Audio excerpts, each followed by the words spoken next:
Blindeca, expertos en blindaje, presenta la entrevista en línea con William Meléndez.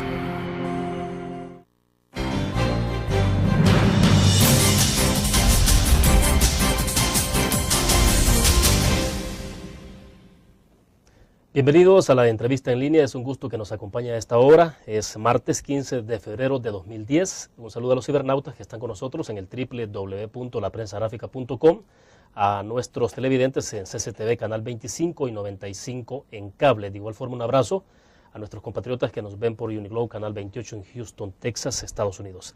Este martes, con nuestro invitado, conoceremos la visión del sector empresarial del país en torno a una nueva polémica generada luego que la empresa Eurasia Group dijera a un medio de comunicación que el secretario técnico de la presidencia, Alex Segovia, había confirmado que estaban por enviar al primer órgano del Estado un paquete de medidas que incluyen nuevos impuestos.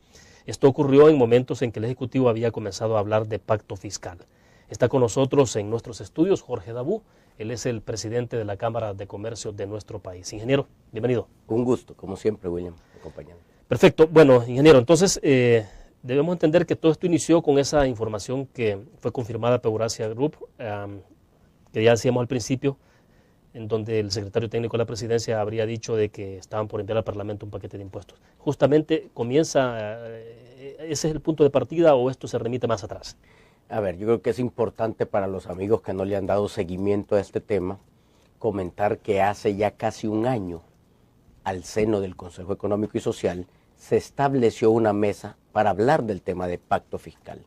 Esa mesa venía trabajando constantemente, se tenían reuniones en las cuales el gobierno estuvo presentando la realidad fiscal del país, y después de algún tiempo de que ya se estaba llegando a la fase en la que los sectores íbamos a comenzar a discutir el tema, el gobierno jala esa mesa, se la lleva a la comisión permanente, la deja sin efecto y dice, no vamos a continuar así, ya les vamos a dar a ustedes la metodología con la que vamos a trabajar.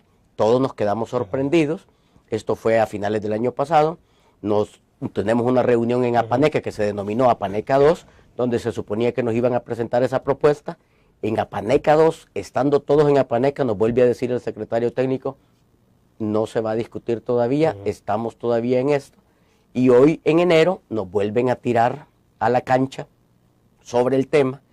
Nosotros hemos estado desde junio con una cantidad de propuestas y hoy en enero lo que nos enteramos es que el gobierno nos tiene ahí para que discutamos del pacto fiscal, que es mucho más amplio, y ellos ya tienen preparados impuestos para llevar a la Asamblea a una aprobación. Ahora, entonces eso nos parece incorrecto. Ese tiempo ustedes, cuando dice usted que el gobierno decidió retirar temporalmente de la mesa el tema ustedes estaban esperando entonces que ellos presentaran la metodología. Exacto, el gobierno iba a presentar una metodología. Cuando viene a presentar la metodología, que son 8 puntos, y nosotros vemos esos 8 puntos, nos damos cuenta que la mayoría de esos temas ya el gobierno ya los desechó o ya los ejecutó. Y te pongo el ejemplo. Ellos hablan de, vamos a ver cuánto debe ser el gasto o hasta dónde debe ser el gasto.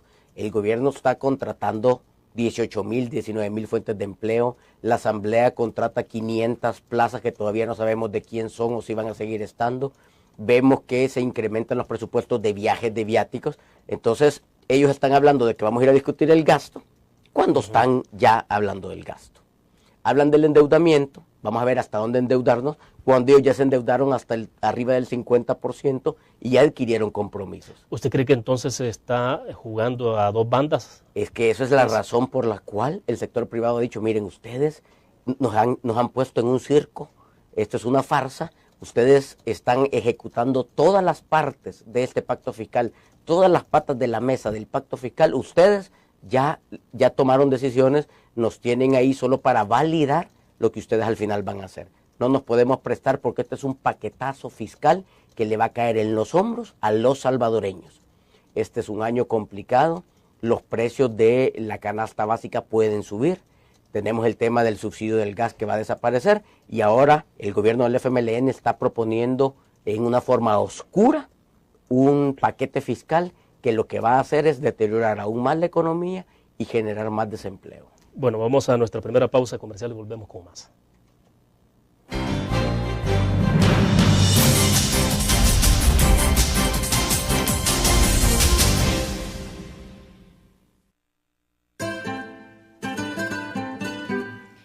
exquisita comida, profesionalidad en el servicio y un ambiente agradable. Lo encuentra en Restaurante Mesón de Goya.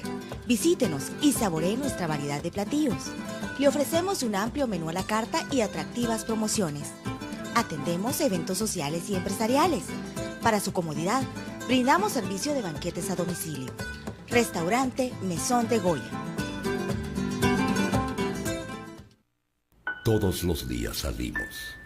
Salimos a dar lo mejor de nosotros. Salimos a dejar el corazón en el trabajo. Cuando hay adversidad, salimos. Cuando no sale el sol, salimos. Así somos los salvadoreños. Ponemos el alma en todo lo que hacemos. Y esta vez también saldremos. Porque saliendo a trabajar es que se sale adelante.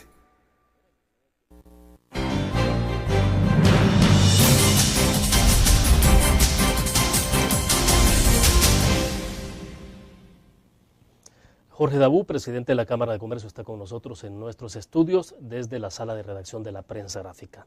Ingeniero Dabú, explíquenos entonces qué consecuencias tiene de que al final de cuentas, porque el Ejecutivo, por lo que uno ha escuchado de sus principales funcionarios, dicen, bueno, sin ANEP o con ANEP, pero esto va. Entonces, ¿qué consecuencias tiene? Ya hablaremos más adelante, quiero que me explique bien las consecuencias para la población, pero en términos de este proceso que se ha impulsado, ¿qué significa esto? De que se vaya a hacer un pacto fiscal, si es pacto fiscal sin el Ejecutivo o no es, y qué consecuencias tiene para desarrollar esto. A ver, el gobierno puede perfectamente, sin el sector privado, pasar un paquete fiscal, pero eso ya no se llama pacto fiscal. Ellos están borrando de la lista la palabra o la expresión pacto fiscal, porque desde el momento en el que ellos sacan a los que pagan la fiesta, a los que pagan los impuestos, los saca de la discusión, ya esa ya no es una discusión constructiva, sino que es una definición impositiva. Y esos son dos cuentos totalmente distintos. Claro que lo pueden hacer, pero el costo político se lo van a llevar ellos y los diputados que se quieran llevar la medalla de aprobar una reforma nueva, un nuevo paquetazo fiscal que, como te repito una vez más, le caerá en los hombros a los salvadoreños. Ahora, pero explíquenos entonces de qué forma que se va a traducir esto porque cualquiera puede decir, bueno, si el Ejecutivo está hablando que son impuestos al gran capital, a los grandes empresarios, puede decir, bueno, es que los empresarios deben de pagar impuestos en este país también, ¿va? O quienes tienen mucho dinero, mucho capital. Pero ¿cómo es que eso va a impactar a la persona de a pie? Ok, primero empiezo por lo último que dijiste. En El Salvador, 2.300 empresas, o sea, el 10% de las empresas, pagan el 90% de los impuestos de renta en el país.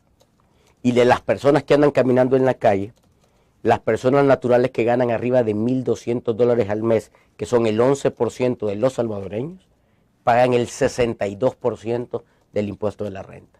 O sea que esa mentira que han dicho tantas veces y que la gente lo cree, que el que tiene más tiene que pagar más, así es. Así funciona nuestro sistema fiscal y esa es la realidad en la que estamos viviendo. Tú dices cómo esto se va a traducir en el problema del pequeño o del mediano, de la gente de a pie. Todos los impuestos que son aplicados, ya sea a un patrimonio, a un activo, a una empresa en calidad de renta, en calidad de impuesto particular, termina buscando un mecanismo de sacarlo de la economía. ¿De dónde sale el dinero? La gente se le olvida a veces. El dinero sale de la economía. ¿Dónde se maneja la economía? Dentro del país. De alguna forma, si tú le vas a dar al Estado, el dinero solo puede estar en dos manos. O en las manos del Estado o en las manos de la gente. No hay más opciones. Si está en las manos del Estado, no está en las manos de la gente. O sea que si tú se lo quitas a la economía, se lo quitas al país, va a buscar sus formas y sus raíces para sacarlo y para dárselo al Estado. Así funciona y así ha funcionado siempre. ¿Por qué? Porque un gran capital que se ve amenazado por impuestos o por políticas inadecuadas, sencillamente deja de invertir, cierra su negocio y se va a otro lado. Y entonces, ¿quién paga los platos rotos? La gente. Y entonces, perdón, ¿qué reacción anticipa usted si una vez el Ejecutivo decide irse por la aplicación de estos impuestos? ¿Qué puede pasar a nivel de los empresarios, digo, medianos, pequeños o grandes empresarios en este país? ¿Cuál es la primera medida que pueden tomar? El 95% de los empresarios en este país son pequeños y medianos, micro, pequeños y medianos. Y esos empresarios que hoy pagan extorsiones, hoy pagan seguridad privada además, hoy pagan por reparar sus camiones porque se les arruinan en las calles en mal estado que tenemos. Hoy pagan servicios de salud a sus empleados porque el Seguro Social no se los brinda ni salud pública. Esos empresarios que ya están pagando costos extras y que no deberían estar pagando, con un costo más les estamos minando su posibilidad de seguir generando fuentes de empleo. Y es ahí donde viene una vez más la respuesta a tu pregunta. Es ahí donde la gente más pobre es la que sufre la consecuencia de estas malas decisiones políticas. O sea, ¿sí cree usted que entonces que de inmediato podría verse ese resultado, esa consecuencia? Si pasan un paquete fiscal que como todavía no lo conocemos porque el gobierno lo ha tenido guardado, no sabemos exactamente de qué estamos hablando, de cuánto estamos hablando, de qué sectores, de qué forma, pero más impuestos lo único que genera es un deterioro en la economía. Pero no es solo el tema de los impuestos, es el tema de la confianza. Si el sector privado, la sociedad civil y la fuerza laboral hemos estado sentados un año tratando de buscarle soluciones fiscales al país y el gobierno nos bypassea a todos, porque no es al sector privado el que ha bypasseado, bypassea a todos y se va con sus propuestas o tiene ya armada sus propuestas, al final eso genera una vez más la desconfianza que es de la que tanto hemos venido hablando. Bueno, debo ir a otra pausa comercial, pero cuando regresemos quiero que me explique si ustedes están pensando continuar siempre dentro del Consejo Económico y Social o si esto les puede llevar a tomar una decisión distinta. Vamos a la pausa.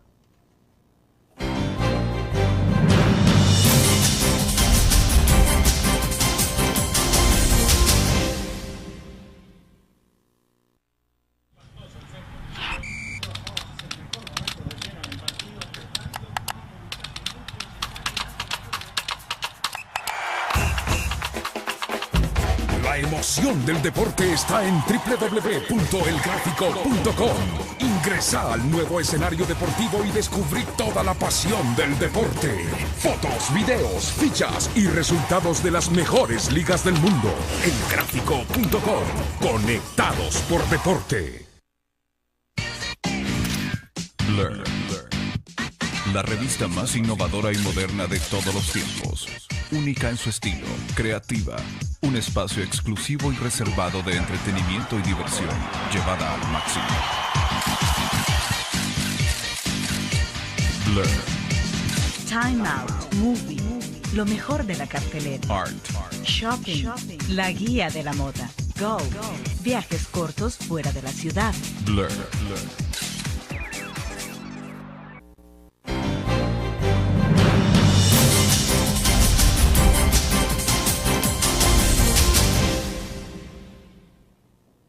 Bien, está planteada la interrogante que decía al cierre del segmento anterior, ingeniero Dabuyes, sobre qué hacer con el CES, qué va a pasar, pero quizás dejo la interrogante para más adelante, porque Antonio Alfonso Rodríguez nos está escribiendo y dice, innumerables personas protestan por los impuestos. ¿Cómo hacer para tener buenos servicios públicos sin pagar? Todos tienen que pagar para lograr eso. Pero bueno, la reflexión que él hace es que hay que pagar impuestos para tener buenos servicios públicos. ¿Cómo hacerlo si no se paga? Don Alfonso, yo estoy 100% de acuerdo con usted. Y ante esa realidad nadie se puede negar a pagar impuestos. Pero los impuestos que usted y yo pagamos sirven para que el gasto, para que el Estado suba 19,000 plazas sin que eso genere mejores servicios para los salvadoreños. Es decir, más de 100 millones de dólares. Sirve para que la Asamblea Legislativa contrate a 500 personas que todavía no sabemos qué hacen, de quién son empleadas o para qué las han contratado. Tampoco sabemos los 53 millones de la Asamblea para viajes, salarios, viáticos. Tampoco sabemos la flota de vehículos todoterreno de los 12 directores de la Corte Suprema.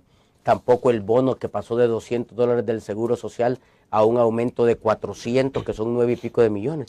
¿Usted está de acuerdo en que su dinero lo despilfarre el Estado así? Yo no estoy de acuerdo. Me parece que es irresponsable que estén gastando el dinero de los salvadoreños de esa forma. Básicamente lo que nos están diciendo es, ¿sabe qué?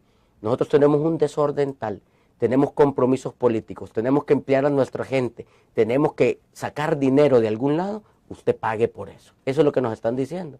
Y yo creo que los salvadoreños conscientes no están dispuestos a hacerlo. ¿Y el Ejecutivo tiene las facultades o la posibilidad de influir sobre los presupuestos de la Corte Suprema de Justicia, sobre esas otras instituciones que no son directamente, órganos que no dependen directamente del Ejecutivo? No puede. ¿Cómo se hace en este caso? No puede, pero los salvadoreños sí podemos.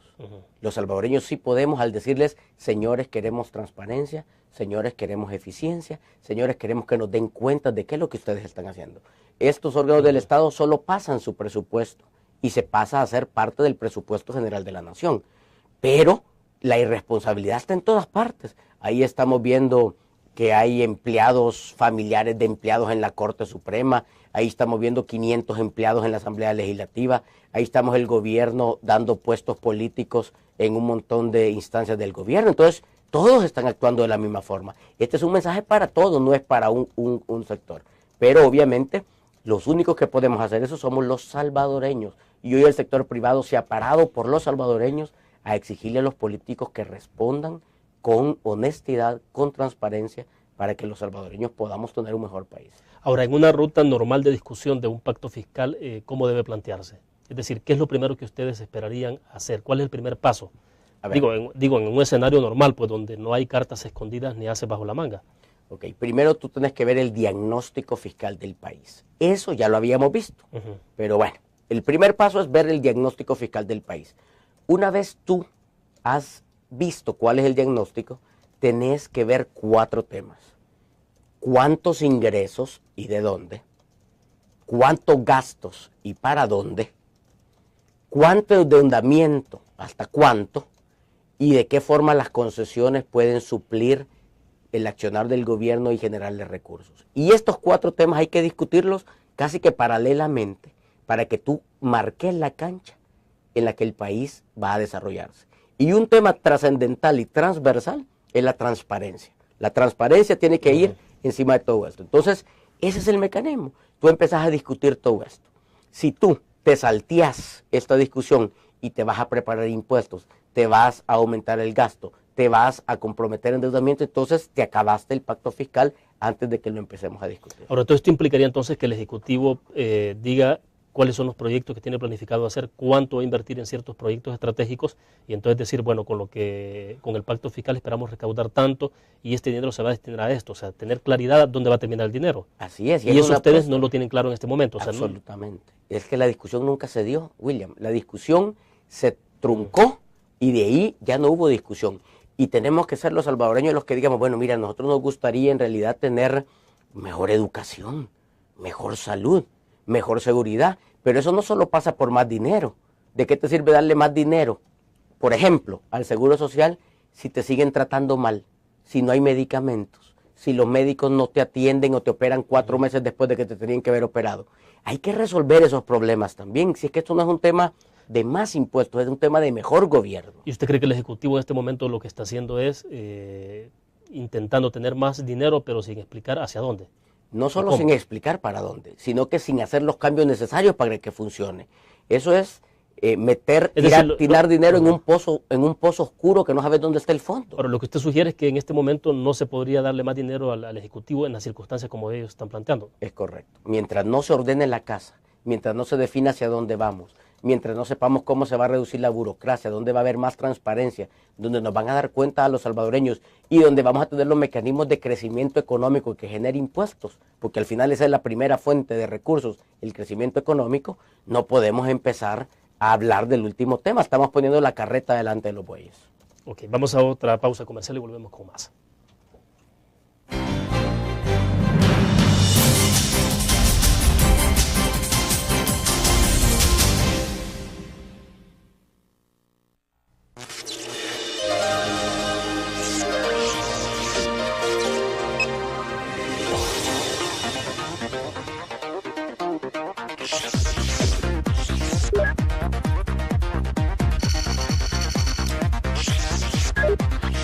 Estimulamos tus sentidos para que leas, veas, escuches e interactúes con la verdad. LPG Multimedia.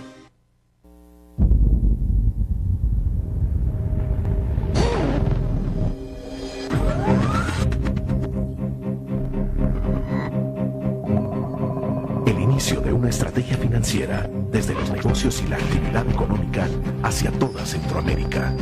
El Economista Regional, una revista especializada donde encuentras el panorama empresarial y los principales movimientos financieros. El Economista, el modelo regional de información económica.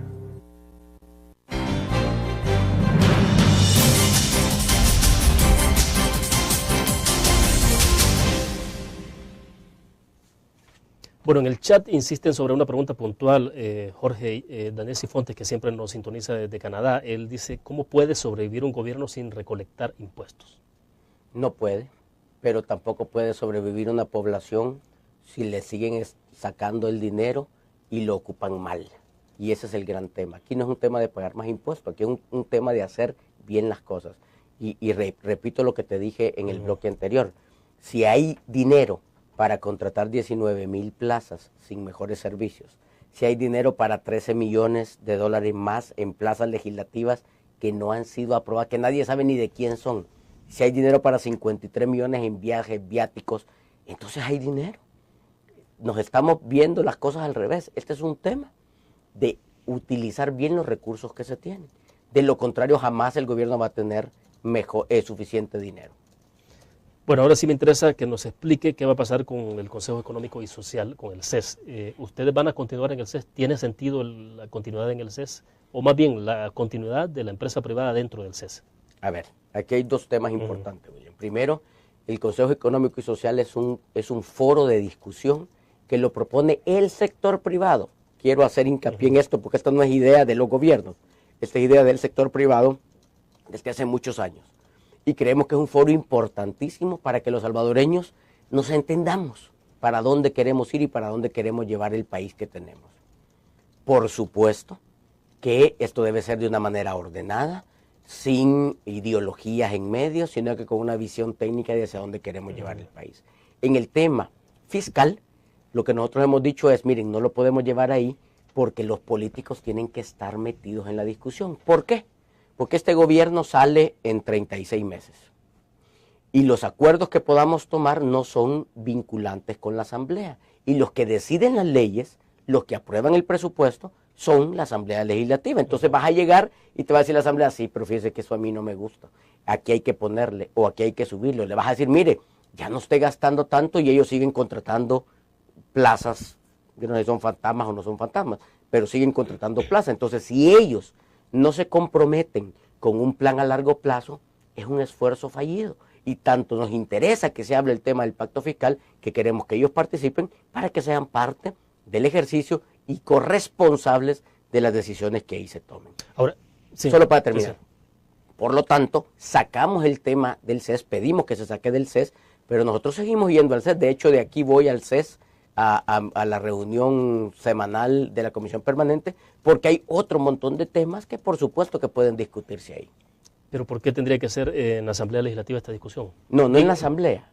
A nivel de los partidos políticos. Es la misma gente que estamos en el CES, pero sumarle los representantes políticos, porque ellos son los que van a aprobar las leyes. Las leyes no las aprobamos nosotros, no las aprueba el CES, no las aprueba el gobierno central. ¿Eso no distorsiona la discusión natural que podría darse? No, porque lo que pasa es que los políticos no se quieren llevar en los hombros la carga y el costo político de la decisión tomada.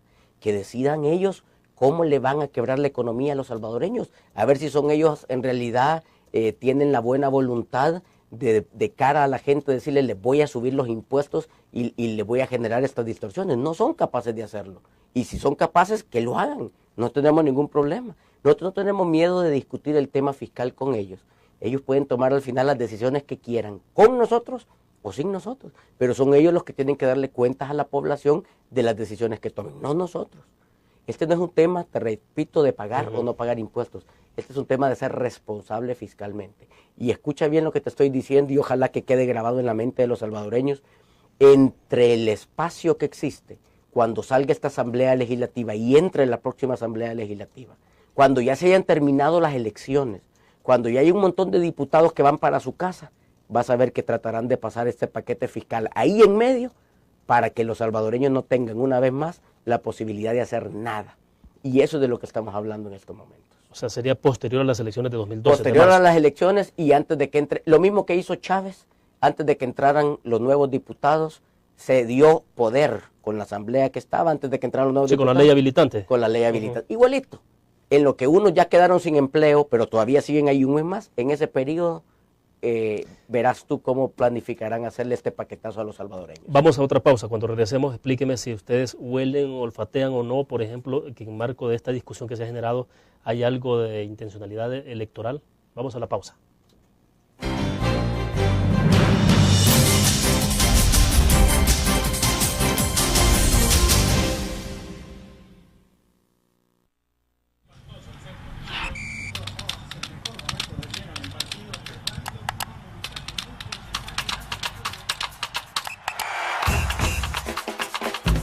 La emoción del deporte está en www.elgráfico.com. Ingresa al nuevo escenario deportivo y descubrí toda la pasión del deporte. Fotos, videos, fichas y resultados de las mejores ligas del mundo. Elgráfico.com. Conectados por deporte. Learn. La revista más innovadora y moderna de todos los tiempos. Única en su estilo, creativa. Un espacio exclusivo y reservado de entretenimiento y diversión, llevada al máximo. Blur. Time Out, Movie, lo mejor de la cartelera. Art. Shopping, la guía de la moda. Go, viajes cortos fuera de la ciudad. Blur.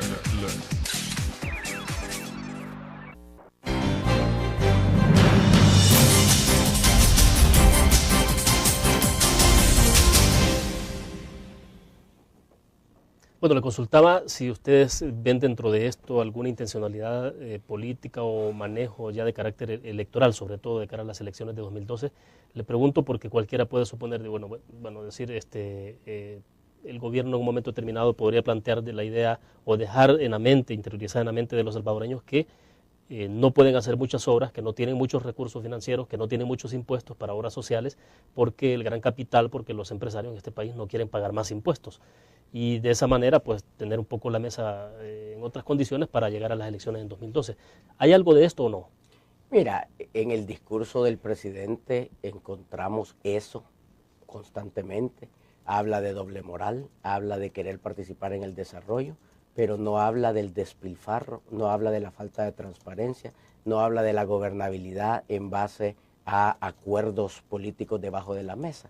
Entonces yo creo que los salvadoreños cada vez más se están dando cuenta que esas plazas en la asamblea, los vehículos que compran, los viajes que hacen, son la prueba fehaciente de que ese discurso de doble moral no es más que una forma de quererse desligar de su responsabilidad y de la incapacidad para resolver los problemas que tiene el país.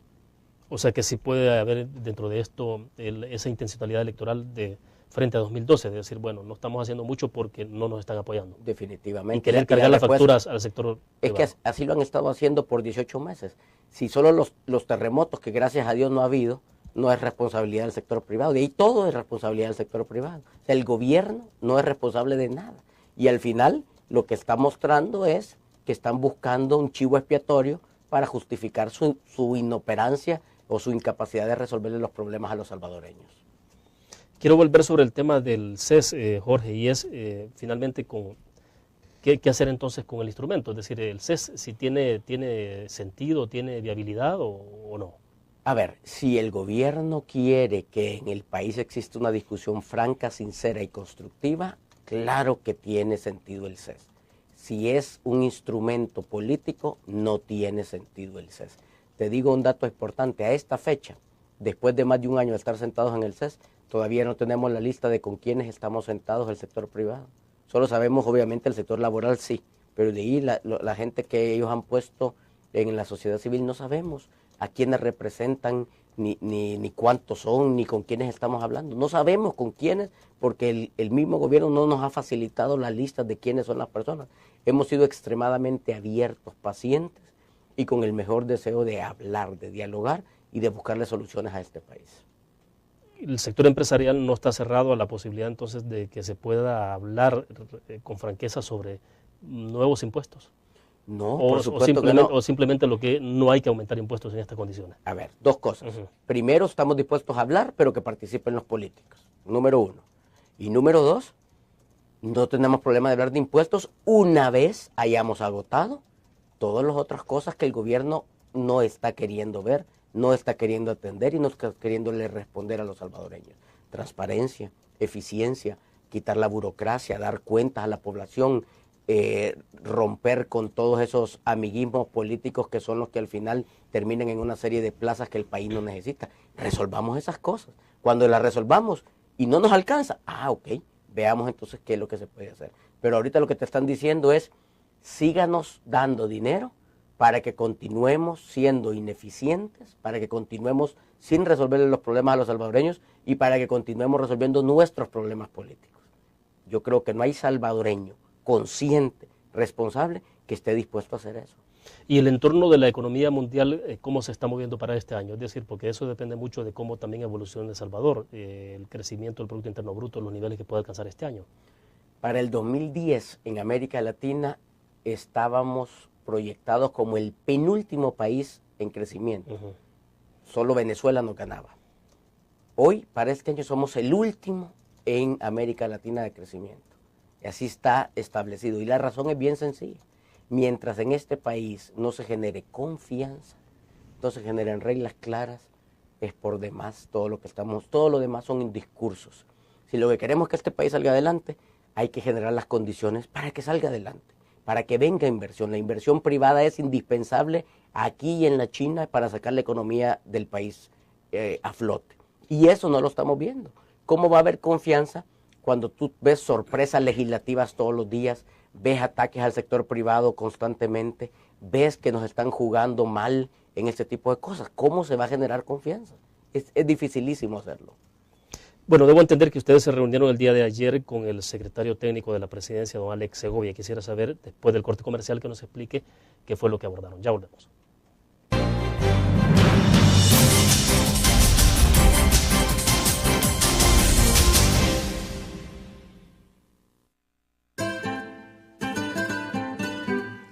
Exquisita comida, profesionalidad en el servicio y un ambiente agradable. Lo encuentra en Restaurante Mesón de Goya. Visítenos y saboree nuestra variedad de platillos.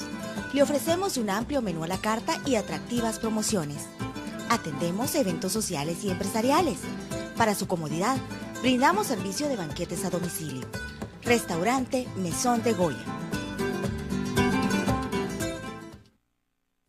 Todos los días salimos. Salimos a dar lo mejor de nosotros. Salimos a dejar el corazón en el trabajo. Cuando hay adversidad, salimos. Cuando no sale el sol, salimos. Así somos los salvadoreños. Ponemos el alma en todo lo que hacemos. Y esta vez también saldremos. Porque saliendo a trabajar es que se sale adelante.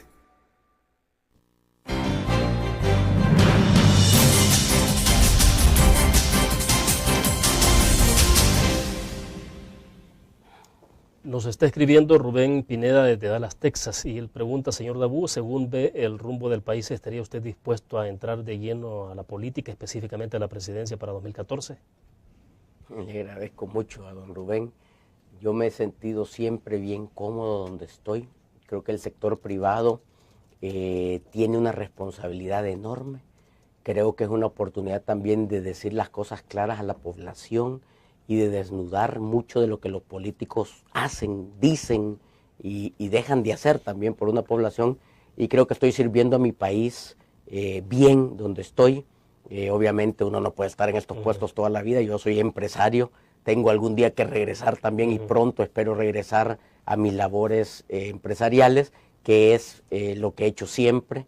Y lo único que trato es de ayudar a que los salvadoreños podamos tener una visión más clara de lo que está sucediendo y ojalá construir así un mejor país. Es decir, no vemos a Jorge Dabú participando en política partidaria. Yo estoy a gusto donde estoy, no me llama. Bueno, perfecto. De la reunión de ayer, ¿se han reunido con el secretario técnico, don Alex Segovia, con quien, hubo un cruce de palabras bastante fuertes? El secretario técnico lo calificó a usted de mentiroso, ese fue el término. ¿Qué pasó ayer en la reunión? ¿Lograron bajar el nivel de la polémica, de la controversia o no? A ver, es importante esto porque el secretario lo que dijo fue que en el CES, en la Comisión Permanente, estos temas se habían discutido. Yo presenté a los medios de comunicación escrita las actas del Consejo Económico y Social del 7 de diciembre, del 25 de enero, del 2 de febrero y del 8 de febrero. Y en ninguna de las actas aparece lo que él dice, que ya hablamos. Es más, el 2 de febrero él ni siquiera llegó a la reunión del CES. Él dice después que nosotros el 2 de febrero ya teníamos decidido no discutir en el CES el tema de pacto fiscal. Y es correcto, pero el 2 de febrero él estaba de viaje, él no estaba en el país y nosotros no se lo pudimos externar hasta el 8 que él viene. Coincidentalmente el 7 salen los medios de comunicación que nos estaban engañando ante todo este tema de los impuestos y por supuesto que nosotros debemos salir así. Pero hay una cosa importante, jamás este servidor ataca personas, atacamos situaciones y atacamos situaciones injustas e incorrectas. Y creo que el gobierno tiene que hacer lo mismo. Si en una discusión técnica se nos prueba que estamos equivocados, aceptamos que estamos equivocados.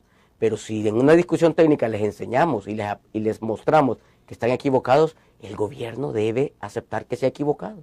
Y creo que eso, este gobierno todavía no lo ha entendido y está siendo agresivo con el sector privado, que al final no es con este servidor o con las gremiales, es con los salvadoreños, porque estamos hablando por los salvadoreños. No estamos hablando de nuestros negocios, estamos hablando de nuestro país. ¿Y entonces en qué lograron aterrizar el día de ayer? ¿Algo concreto? Pues no? Básicamente nos ha dicho que es inamovible, que ellos se van a discutirlo en el CES y nosotros le dijimos, muy bien, ustedes pueden discutirlo en el CES, solo que ahorita se borra, como te mencionaba al principio, el concepto de pacto fiscal. Eso ya no se llama pacto fiscal, eso es paquetazo fiscal que le van a tener que dar cuentas a los salvadoreños y nosotros no podemos ser ni partícipes ni cómplices en un paquetazo que le venga a caer a la gente hoy, una vez más, encima de sus hombros con todo lo que ya están viviendo los salvadoreños.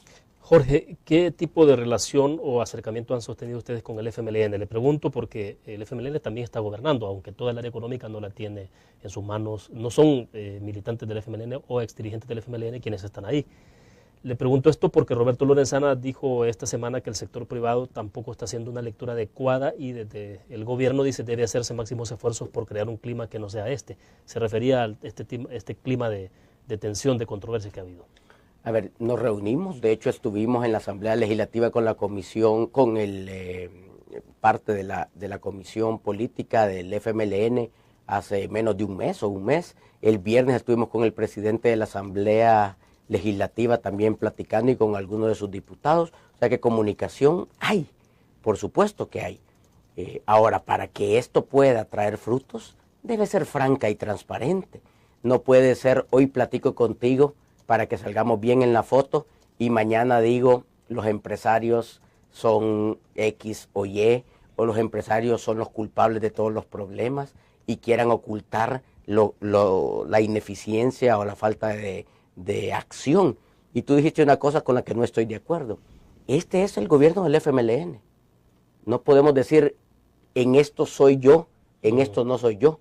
No, hacía la aclaración sobre el tema económico, donde... Sí, pero es que al final el 62% del presupuesto de este país lo maneja el partido FMLN en sus. Entonces decir que la parte económica la maneja uno y la otra la maneja el otro, si la inestabilidad política la generan ellos, con el discurso. Entonces esto está todo mezclado. Este es el gobierno del FMLN y las decisiones que están ahí son del gobierno, porque tienen dos partes, la decisión técnica económica y la decisión política, que es la que genera desconfianza. Bueno, voy a la pausa, pero quiero insistir sobre el tema del acercamiento con el FMLN justamente por eso. Vamos a la pausa.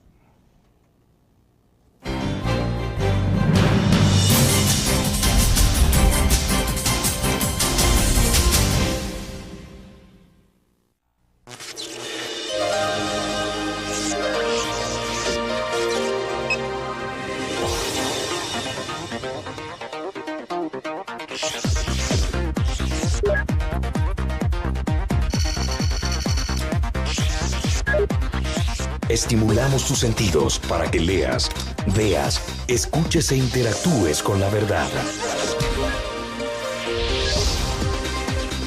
LPG Multimedia.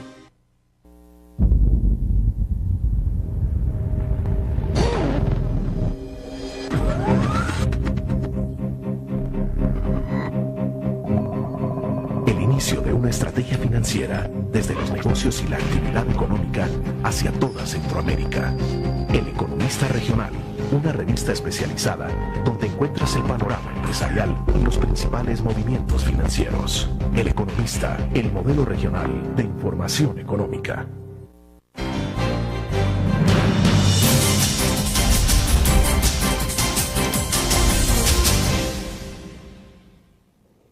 Bueno, quiero insistir sobre qué tipo de relación o acercamiento han tenido, Jorge, con el FMLN. Es decir, bueno, usted me decía, manejan más del 62% del presupuesto y este gobierno es de Mauricio Funes y es del FMLN. O sea, pero, ¿o es que el FMLN se ha desatendido de esto o no? No, yo creo que cada uno tiene sus preocupaciones, pero al final todo coincide en que lo que sucede en el país, lo que se vive en el país, tiene mucho que ver con el accionar de ambos sectores. Nosotros hemos tenido discusiones, como te repito, en donde se les ha dicho, miren, esto es lo que nosotros pensamos. Hemos siempre sido propositivos, porque creo que esto es algo que hay que remarcar. Fuimos propositivos en el tema de la inseguridad con propuestas. Fuimos propositivos en el tema del desarrollo económico con propuestas, incluyendo el tema de turismo. Y en el tema fiscal, desde junio del año pasado, hemos dado una propuesta de pacto fiscal. Entonces, el sector privado está ahí queriendo contribuir a que esto pueda funcionar. Nosotros no tenemos problema con la ideología de los partidos. Nosotros lo que tenemos problema es cuando cruzan la línea del respeto a los principios de libertad económica, del respeto a la democracia, del respeto a la institucionalidad. Ahí tenemos problemas. Si no cruzamos esa línea, nosotros nos tiene sin cuidado quién gobierna un país, pero que esos que son los pilares que nosotros debemos respetar y que los salvadoreños deberían apreciar, esos nosotros debemos defenderlo. Si no nos cruzamos esa línea, creo que no tenemos ningún problema. Así que nuestro diálogo está ahí siempre, en la mejor disposición de construir lo que se necesite. ¿Cómo se perfila entonces 2011 a partir de todo esto que estamos conversando, de la situación de la economía, del pacto, no pacto fiscal, sino de paquetes fiscales, crecimiento del Producto Interno Bruto y elecciones que se anticipan también para 2012? A ver, lo que preocupa es que el presupuesto general de la nación está cimentado en base a una propuesta de crecimiento del 2.5, más o menos. Eso es lo que se ha venido proponiendo. ¿Qué sucede, para que lo entienda la gente, cuando el país no crece el 2.5? Digamos que crece el 1.5. ¿Qué quiere decir eso? Que le va a faltar recursos al Estado y por lo tanto tiene que dejar de hacer algo. Y como el gasto corriente no lo dejan de hacer porque ellos siguen contratando gente y les tienen que seguir pagando el salario y los camionetas y el combustible y los viajes, eso no lo reducen, que es uno de los temas que nosotros decimos, entonces lo que se reduce es la inversión. El gobierno solo hace dos cosas con el dinero, o gasta o invierte. El gasto no genera nada, la inversión genera desarrollo. Entonces se va reduciendo la inversión y eso te vuelve un círculo vicioso del cual es más difícil salir. Y es por eso que insistimos, en este país 85 centavos de cada dólar que le llega al gobierno es para pagar vehículos, empleados, camionetas, viajes, gasto corriente, no es para invertir. Y ese es uno de los grandes temas. Reduzcamos esos números. ¿Por qué tenemos que gastar tanto e invertir poco? Y ese es un poco el tema que hay que ver de cara al 2011, que si eso es así, se nos puede presentar un año quizás similar al 2010 con un crecimiento no arriba del 1 o el 1.5%. Bueno, en el tema de transparencia está todavía abierta la discusión sobre cuándo entra en vigencia la ley de acceso a la información pública. Eso todavía no está claro. Es correcto. Lo que se nos ha dicho a los salvadoreños es que eso puede esperar un año más después de salir de las elecciones. Yo me pregunto por qué en un año preelectoral quieren seguir gobernando sin transparencia. Es una pregunta que los salvadoreños deberíamos hacernos. ¿Qué estamos esperando para darle cuentas a los salvadoreños de lo que hacemos, de lo que pagamos? Los salvadoreños tenemos que desnudarnos ante las autoridades, tenemos que hacer nuestras declaraciones de renta, que cuánto consumimos, cuánto recibimos, cuánto gastamos, en qué lo gastamos. Y ustedes saben que los funcionarios públicos por ley no tienen que dar cuenta de nada de eso, no tienen que hacer declaraciones de lo que hacen. ¿Cómo es posible que en un país en el que vemos que no se utilizan bien los recursos del Estado, nos tengan en esa caverna oscura y nos estén pidiendo más dinero para seguir haciendo más profunda esa caverna? No puede ser. Ese es el gran tema y eso es lo que los salvadoreños deberíamos estarnos preguntando. Ahora, el futuro entonces, ustedes lo ven un poco incierto este año. Vamos a seguir insistiendo porque como empresarios comprometidos con este país, creemos que hay que seguir luchando para que salgamos adelante. Es complicado, nunca nos hemos abatido ante los tropiezos y los problemas, pero obviamente si la población no está clara de esto, si la población no es parte de esto, tampoco esperen milagros para este año. Perfecto, vamos a la última pausa comercial y volvemos con más.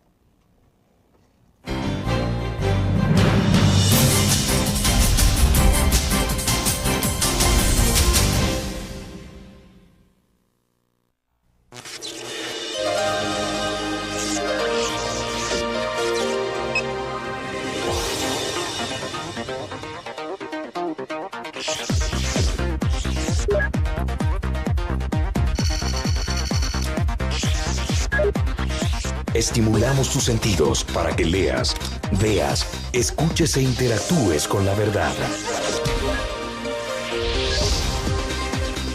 LPG Multimedia.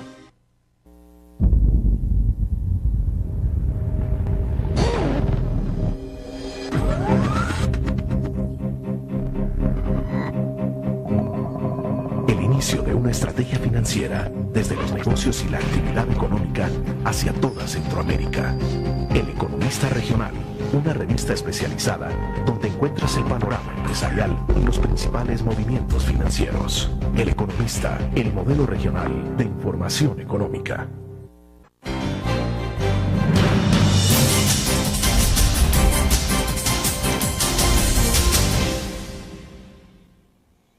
Bueno, nos escribe Daniel por acá y dice, por respeto diría que sabe manejar el verbo, pero conciencia social de compartir no le veo, pues lo que habla dista de lo que el país necesita, que es solidaridad. ¿Qué opina? A ver, con solidaridad, que es indispensable en un país, se va a generar un mejor ambiente social y es responsabilidad de todos los salvadoreños, no solo de los empresarios. Pero aquí el tema tampoco es ese. Aquí el tema es que su gobierno, y tu gobierno y mi gobierno nos den cuenta de lo que hacen y sean responsables con el gasto. Eso es todo. Si el amigo está feliz de que le cobren IVA por el pan, por la tortilla, por la gasolina, por el colegio de su hijo y por todo, y que ese dinero termine en plazas fantasmas, en viajes de primera clase o en camionetas nuevas, es la decisión de él. Tiene todo el derecho. A mí no me parece. A mí personalmente no me parece que mi dinero vaya a eso. Y ese es el gran tema. Este no es un tema de solidaridad. Hemos pagado los impuestos. Los vamos a seguir pagando y estamos dispuestos a hablar del tema de impuestos. Pero este no es ese el tema. Quisiera saber cuál es su opinión sobre el tema de subsidio, porque vemos intentos de focalizar subsidio en el caso del gas, que supuestamente el Estado se estaría ahorrando 11 millones. Realmente parece que es muy por debajo de lo que aspiraban. Y por el otro lado, sí están aplicando el subsidio generalizado con el caso de los transportistas. ¿Qué es esto? Esas son las incongruencias. ¿Quién de los salvadoreños se siente a gusto con el transporte público en el país? ¿Quién de los que utilizan el transporte público están a gusto? Entonces se le está dando un subsidio a algo que no está funcionando bien. Y es ahí exactamente donde ve el tema que te digo. Estamos dando buen dinero a políticas que no están funcionando. El expresidente de Estados Unidos, Ronald Reagan, tenía una frase que decía que pareciera que la lógica de los funcionarios es: si se mueve, ponle impuestos. Si se sigue moviendo, regúlalo. Si deja de moverse, subsídialo. Y esa es la ecuación perfecta para quebrar la economía del país. Y es exactamente lo que estamos viviendo en este país en estos momentos. O sea, no ese es el camino, sí, pero sí hay que focalizar subsidios. Claro, es que los subsidios deben ser transparentes, financiables responsablemente, de un carácter previsible, que esto no puede ser toda la vida, y a la demanda, no a la oferta. Y no están cumpliendo con eso. ¿Qué va a recibir la población con ese subsidio? Me pregunto yo. ¿Van a recibir mejor servicio, mejor trato, mejores unidades del transporte? Esa es la negociación que se ha hecho ahorita y eso no es lo que el país está exigiendo y está pidiendo. Bueno, pero en el caso del manejo del subsidio sobre el gas sí puede haber complicaciones en términos de las consecuencias del efecto cascada que puede tener esto, el incremento. Puede tener efecto cascada, pero si tú generas, por otro lado, la salud que la gente necesita para no tener que ir a comprar medicinas a una farmacia o a buscar un doctor privado, si tú le generas la seguridad que necesita para no tener que dar las extorsiones que da todos los meses, entonces el tema del subsidio del gas es menos importante que hoy, que hay que ir a comprar las medicinas, hay que ir a un inductor privado, hay que buscar quién te da seguridad y hay todavía que pagar un precio extra por el gas. Esas son las distorsiones que hay que ir resolviendo. Y el tema de seguridad, bueno, sigue complicado, es decir, ¿cuánto es lo que se va de su presupuesto a un empresario en este país en todo este tema de seguridad? A los salvadoreños se les va $600 millones en el año en presupuesto de seguridad. Ese es el cálculo más reciente que hay. Ese es el cálculo que tenemos y eso, para que tengas una idea, sumado a lo que gasta el Estado, llegamos a 2.200 millones de dólares al año, que es más o menos el 10% del Producto Interno Bruto, que es lo que se paga para tener seguridad, que no tenemos seguridad. Entonces cuando te dicen, mira, vamos a poner un impuesto al gran capital para la seguridad, yo haría la siguiente pregunta. ¿Y los agentes de seguridad que tiene ahorita la policía hacen bien su trabajo? ¿Y las investigaciones de la fiscalía concluyen bien los casos? ¿Y los jueces meten presos a los delincuentes? ¿Y las cárceles los pueden albergar y no se les van a escapar? Obviamente la respuesta es no a las 4 cosas. Y mientras tú no resuelvas esto, una vez más estás tirando dinero en un pozo oscuro que no sabemos a dónde va a parar. Es decir, entonces antes de más impuestos, más eficiencia. Por supuesto, hay que hacerlo. Es indispensable para que el dinero traiga sus frutos. Tenemos que resolver esos grandes problemas. Tenemos que ver cómo va a ser utilizado el recurso en beneficio de los salvadoreños. ¿Y el tema de seguridad ha sido ampliamente discutido o tampoco se les ha, digo, por el impuesto que se habló en un momento determinado por eso del gran capital? Tampoco ha sido discutido. El tema estaba, ya había una comisión dentro del CES, también la comisión se desbarató, se sacó y entonces el tema quedó una vez más, desgraciadamente, en el aire. Bueno, perfecto. Quiero agradecerle entonces que haya compartido con nosotros, Jorge, sobre este planteamiento. Creo que vamos a conversar más adelante también sobre estos y otros temas. Un gusto, encantado. Bueno, terminamos de esta manera la entrevista en línea. Le agradecemos a ustedes su fiel sintonía. Buenos días.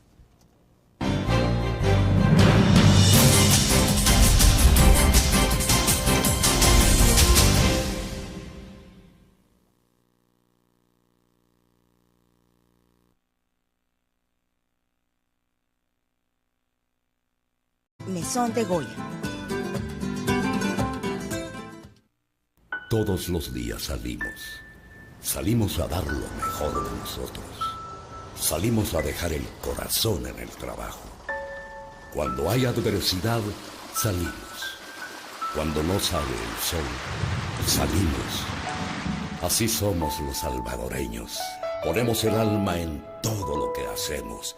Y esta vez también saldremos. Porque saliendo a trabajar es que se sale adelante.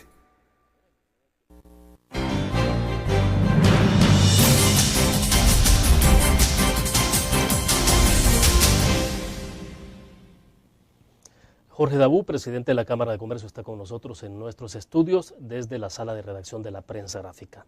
Ingeniero Dabú, explíquenos entonces qué consecuencias tiene de que al final de cuentas, porque el Ejecutivo, por lo que uno ha escuchado de sus principales funcionarios, dicen, bueno, sin ANEP o con ANEP, pero esto va. Entonces, ¿qué consecuencias tiene? Ya hablaremos más adelante, quiero que me explique bien las consecuencias para la población, pero en términos de este proceso que se ha impulsado, ¿qué significa esto de que se vaya a hacer un pacto fiscal? Si es pacto fiscal sin el Ejecutivo o no es, y qué consecuencias tiene para desarrollar esto. A ver, el gobierno puede perfectamente, sin el sector privado, pasar un paquete fiscal, pero eso ya no se llama pacto fiscal. Ellos están borrando de la lista la palabra o la expresión pacto fiscal, porque desde el momento en el que ellos sacan a los que pagan la fiesta, a los que pagan los impuestos, los saca de la discusión, ya esa ya no es una discusión constructiva, sino que es una definición impositiva. Y esos son dos cuentos totalmente distintos. Claro que lo pueden. La Asamblea contrata 500 plazas que todavía no sabemos de quién son o si van a seguir estando. Vemos que se incrementan los presupuestos de viajes, de viáticos. Entonces, ellos están hablando de que vamos a ir a discutir el gasto cuando están ya hablando del gasto. Hablan del endeudamiento, vamos a ver hasta dónde endeudarnos, cuando ellos ya se endeudaron hasta arriba del 50% y ya adquirieron compromisos. ¿Usted cree que entonces se está jugando a dos bandas? Es que eso es la razón por la cual el sector privado ha dicho, miren ustedes, nos han puesto en un circo, esto es una farsa, ustedes están ejecutando todas las partes de este pacto fiscal, todas las patas de la mesa del pacto fiscal, ustedes ya tomaron decisiones, nos tienen ahí solo para validar lo que ustedes al final van a hacer. No nos podemos prestar porque este es un paquetazo fiscal que le va a caer en los hombros a los salvadoreños. Este es un año complicado, los precios de la canasta básica pueden subir, tenemos el tema del subsidio del gas que va a desaparecer y ahora el gobierno del FMLN está proponiendo en una forma oscura un paquete fiscal que lo que va a hacer es deteriorar aún más la economía y generar más desempleo. Bueno, vamos a nuestra primera pausa comercial y volvemos con más.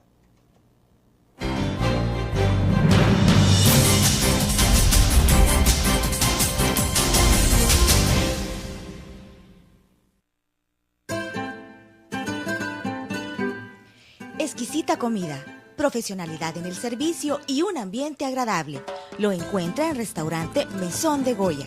Visítenos y saboree nuestra variedad de platillos. Le ofrecemos un amplio menú a la carta y atractivas promociones. Atendemos eventos sociales y empresariales. Para su comodidad, brindamos servicio de banquetes a domicilio. Restaurante. Pero el costo político se lo van a llevar ellos y los diputados que se quieran llevar la medalla de aprobar una reforma nueva, un nuevo paquetazo fiscal que, como te repito una vez más, le caerá en los hombros a los salvadoreños. Ahora, pero explíquenos entonces de qué forma que se va a traducir esto porque cualquiera puede decir, bueno, si el Ejecutivo está hablando que son impuestos al gran capital, a los grandes empresarios, puede decir, bueno, es que los empresarios deben de pagar impuestos en este país también, o quienes tienen mucho dinero, mucho capital. Pero ¿cómo es que eso va a impactar a la persona de a pie? Ok, primero empiezo por lo último que dijiste. En El Salvador, 2.300 empresas, o sea, el 10% de las empresas, pagan el 90% de los impuestos de renta en el país. Y de las personas que andan caminando en la calle, las personas naturales que ganan arriba de $1.200 al mes, que son el 11% de los salvadoreños, pagan el 62% del impuesto de la renta. O sea que esa mentira que han dicho tantas veces y que la gente lo cree, que el que tiene más tiene que pagar más, así es. Así funciona nuestro sistema fiscal y esa es la realidad en la que estamos viviendo. Tú dices cómo esto se va a traducir en el problema del pequeño o del mediano, de la gente de a pie. Todos los impuestos que son aplicados, ya sea a un patrimonio, a un activo, a una empresa en calidad de renta, en calidad de impuesto particular, termina buscando un mecanismo de sacarlo de la economía. ¿De dónde sale el dinero? A la gente se le olvida a veces. El dinero sale de la economía. ¿Dónde se maneja la economía? Dentro del país. De alguna forma, si tú le vas a dar al Estado, el dinero solo puede estar en dos manos. O en las manos del Estado o en las manos de la gente. No hay más opciones. Si está en las manos del Estado, no está en las manos de la gente. O sea que si tú se lo quitas a la economía, se lo quitas al país,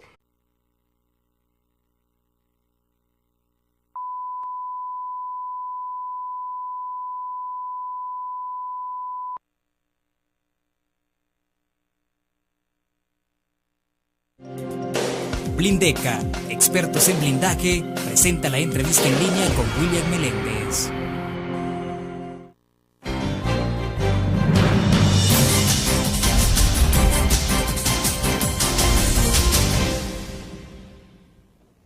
Bienvenidos a la entrevista en línea, es un gusto que nos acompañe a esta hora. Es martes 15 de febrero de 2010. Un saludo a los cibernautas que están con nosotros en el www.laprensagráfica.com, a nuestros televidentes en CCTV Canal 25 y 95 en cable. De igual forma, un abrazo a nuestros compatriotas que nos ven por Uniglow Canal 28 en Houston, Texas, Estados Unidos.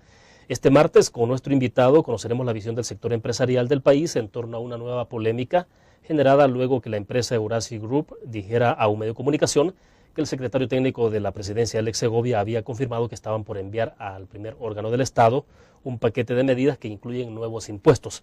Esto ocurrió en momentos en que el Ejecutivo había comenzado a hablar de pacto fiscal. Está con nosotros en nuestros estudios Jorge Dabú. Él es el presidente de la Cámara de Comercio de nuestro país. Ingeniero, bienvenido. Un gusto, como siempre, William, acompañando. Perfecto. Bueno, ingeniero, entonces debemos entender que todo esto inició con esa información que fue confirmada por Eurasia Group, que ya decíamos al principio, en donde el secretario técnico de la presidencia habría dicho de que estaban por enviar al Parlamento un paquete de impuestos. Justamente ¿ese es el punto de partida o esto se remite más atrás? A ver, yo creo que es importante para los amigos que no le han dado seguimiento a este tema, comentar que hace ya casi un año, al seno del Consejo Económico y Social, se estableció una mesa para hablar del tema de pacto fiscal. Esa mesa venía trabajando constantemente, se tenían reuniones en las cuales el gobierno estuvo presentando la realidad fiscal del país, y después de algún tiempo de que ya se estaba llegando a la fase en la que los sectores íbamos a comenzar a discutir el tema, el gobierno jala esa mesa, se la lleva a la comisión permanente, la deja sin efecto y dice, no vamos a continuar así, ya les vamos a dar a ustedes la metodología con la que vamos a trabajar. Todos nos quedamos sorprendidos, esto fue a finales del año pasado, tenemos una reunión en Apaneca que se denominó Apaneca 2, donde se suponía que nos iban a presentar esa propuesta. En Apaneca 2, estando todos en Apaneca, nos vuelve a decir el secretario técnico, no se va a discutir todavía, estamos todavía en esto. Y hoy en enero nos vuelven a tirar a la cancha sobre el tema. Nosotros hemos estado desde junio con una cantidad de propuestas y hoy en enero lo que nos enteramos es que el gobierno nos tiene ahí para que discutamos del pacto fiscal, que es mucho más amplio, y ellos ya tienen preparados impuestos para llevar a la Asamblea a una aprobación. Ahora, entonces eso nos parece incorrecto. Ese tiempo ustedes, cuando dice usted que el gobierno decidió retirar temporalmente de la mesa el tema ustedes estaban esperando entonces que ellos presentaran la metodología. Exacto, el gobierno iba a presentar una metodología. Cuando viene a presentar la metodología, que son 8 puntos, y nosotros vemos esos 8 puntos, nos damos cuenta que la mayoría de esos temas ya el gobierno ya los desechó o ya los ejecutó. Y te pongo el ejemplo. Ellos hablan de, vamos a ver cuánto debe ser el gasto o hasta dónde debe ser el gasto. El gobierno está contratando 18,000, 19,000 fuentes de empleo